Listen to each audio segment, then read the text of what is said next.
Caddis, the spaceman, was having flashbacks, not of his Cinna episodes, of which he was glad to be rid of, but of being chased by the Western-dressed townsfolk on the movie set yesterday, which felt like weeks ago. Only now he was being chased by armed security guards, who were just enough out of shape for him to evade. However, when they pulled out their weapons to shoot him, his suit sprang into action and propelled him out of the way using gusts of highly compressed air. It propelled him even further off the ground. He floated in the air until he was over the walls of the compound and landed softly in a garden. There was just one woman there, meditating in the lotus position, hooked up to a machine via a slender helmet she wore on her temples. The gentle rise and fall of her shoulders and chest gave the impression that she was deeply relaxed. It was the woman from the billboards, although now she was wearing less makeup and dressed more comfortably, in flowing robes. Cadis was instantly in love. His heart nearly leapt out of his chest and his mouth became dry. Security gathered now outside thick glass doors to the inner gardens with their weapons drawn, but acted like they were under the strictest of instructions not to interfere with what looked like an extraordinary important experiment. The spaceman's heart sang an R&B melody of such sensuousness that he questioned who was even composing it. The Telomere princess was simply glowing. No, she was actually glowing. Her skin, her entire body, looked translucent, like it was lit from inside. He stood, fascinated. He just had to talk with her. The guards piled up outside the glass, motioning towards him menacingly. Their mouths were shouting commands, but he didn't care. The Telomere princess continued her deep, rhythmic breathing. He stepped closer, trying to remain quiet, his spacesuit cooperating. He inched silently even closer now, closer. Suddenly, she sighed, and her body returned to normal, if stunning good looks was what one considers normal. Removing her helmet, she opened her eyes and gasped at the spaceman creeping toward her. Just then, the locks on the glass doors opened with a hard clunk, and countless guards rushed forward, weapons drawn, filling the garden with their shouting and noise. The woman was clearly surprised but acted with calmness and tact, poise. She motioned to the guards to stand down, and they obeyed, obviously flustered yet deferential. They did not leave the garden. The spaceman removed his helmet, met her eyes. She motioned for him to sit down next to her. The guards had not left the courtyard as the spaceman sat down next to the Telomere princess, both of them crisscross applesauce. Slowly, she turned to him, her eyes darting back and forth from his left eye to his right a few times before she began. My name is Safia. I've been head of Telomere Technologies for the past 12 years, and I know why you're here. The spaceman was taken aback. How could she possibly know? How could you possibly know? He vocalized. She smiled a winning smile, the edges of her mouth curling up.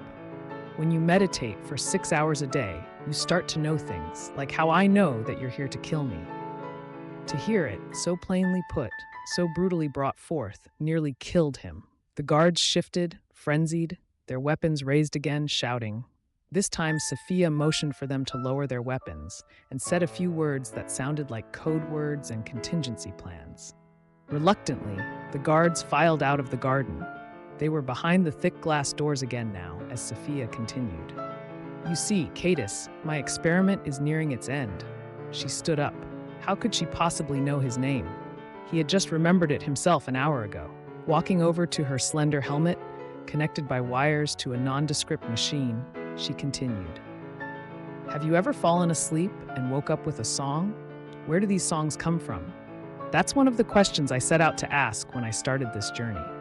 My research led me to other places, to experiments where people were solving existential questions by priming their brains with certain choice thoughts before sleep. They would then often wake up with the answer. She turned to him, looking into his eyes fearlessly.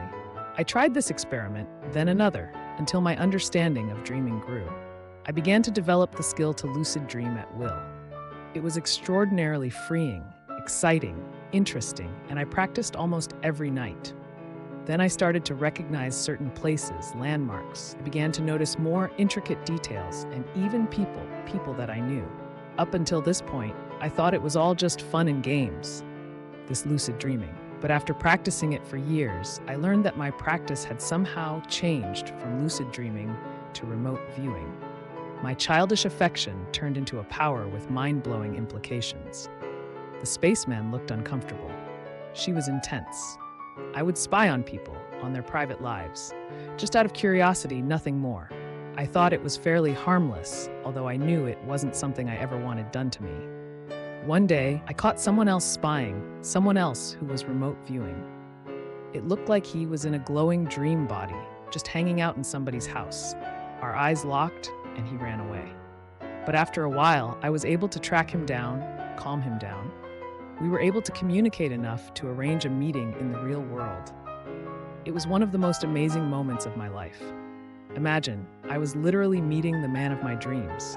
The connection took form, and a romance developed and blossomed. We built a life together, centered around a deeply shared fascination with lucid dreaming and remote viewing.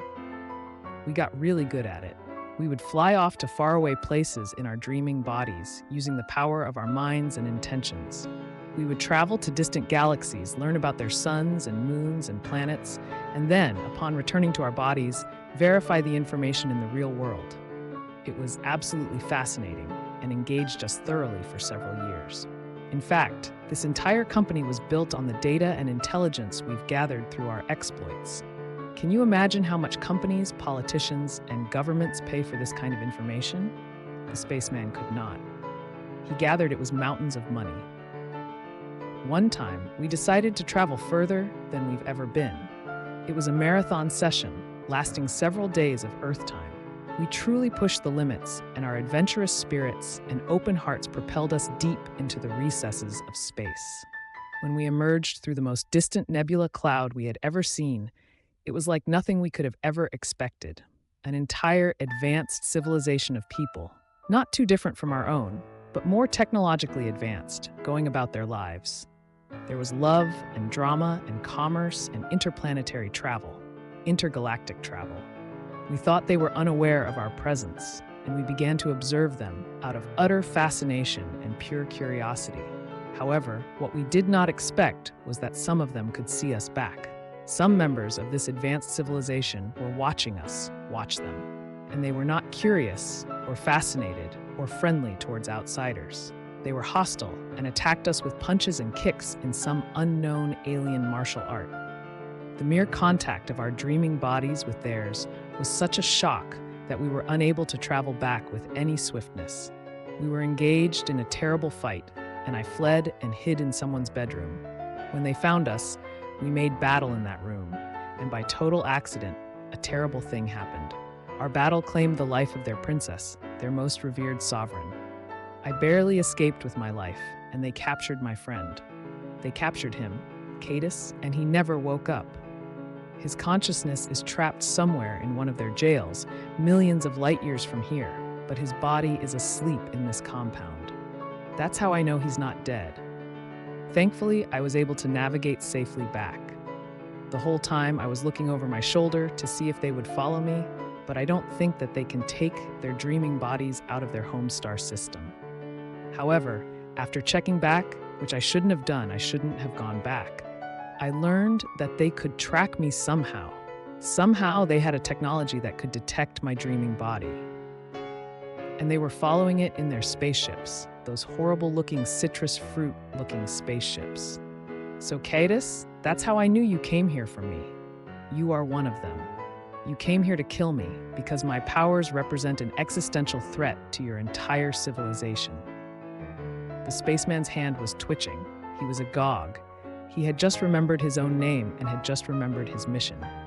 The other details that Sophia mentioned were too fuzzy to verify, but it made sense. But something else did not make sense. Sophia should be afraid. Why was she staring at him so triumphantly? Why? What did she know that he didn't? This spaceman, this jovial, once amnesiac, unlikely Earth traveler, had to make a choice. He stood up, pulled a tiny compressor pistol from his spacesuit, and aimed it at her. But Cadus hesitated. He thought maybe he loved her, and maybe there was something else going on. All those visions of her on the billboard, the highly intense emotions, everything was running wild in his system. What should he do? Suddenly, and quite unexpectedly, two figures cascaded over the garden walls and plopped in between the spaceman and the Telomere princess. It was Michaela, the mechanic, and the commander spaceman, locked in a grapple. Michaela had come to and followed the commander to the Telomere compound, sneaking up on him just in time to latch onto him as his smart spacesuit propelled him over the wall. They landed in the middle of this intense standoff, guards going crazy again, but not interfering. The bushy-eyebrowed commander pushed Michaela, unbelievably scrappy and pissed, off of him. "I'm gonna kill you," she screamed at the commander, not really meaning it, but meaning she wanted to. "I'd like to see you try," he shouted back. She was gunning for more. Staff then noticed Cadus, his weapon drawn at Sophia. Michaela looked at the spaceman and yelled, "Spaceman, what are you doing?" The commander addressed Cadus. "Private Cadus, this is it. Remember your training. Complete your mission." Cadus was sweating, nervous, clearly faltering. Sophia fearlessly stared down the barrel of his gun like it was kismet. Michaela's hands were on her mouth, too stunned to move. The commander shouted again, "Private! Do it! Do it!" The spaceman's gun trembled. There was a moment where time seemed to stop, the pressure of these four beings in this garden creating enough tension to freeze clocks. Then, Cadus's arm shifted 45 degrees to the left and pointed the gun directly at the commander. "I don't believe this. She got to you, didn't she? This witch is the biggest threat to our galactic security we've encountered in 1,000 years. She must be destroyed." With lightning quickness, he drew his pistol, pointed it at her, and fired. Two bodies hit the floor. The commander lay in a heap in his spacesuit, bushy eyebrows twitching for the last time, and the Telomere princess collapsed, staring serenely at the sky. Both of them were dead. Michaela was in shock, and the spaceman Cadus was distraught. Everything slowed down, and it began to rain in the courtyard. With a loud clunk, a wave of guards rushed in and apprehended Cadus and Michaela. The two bodies were being attended to by some kind of company emergency medical technicians. The rain came down in sheets,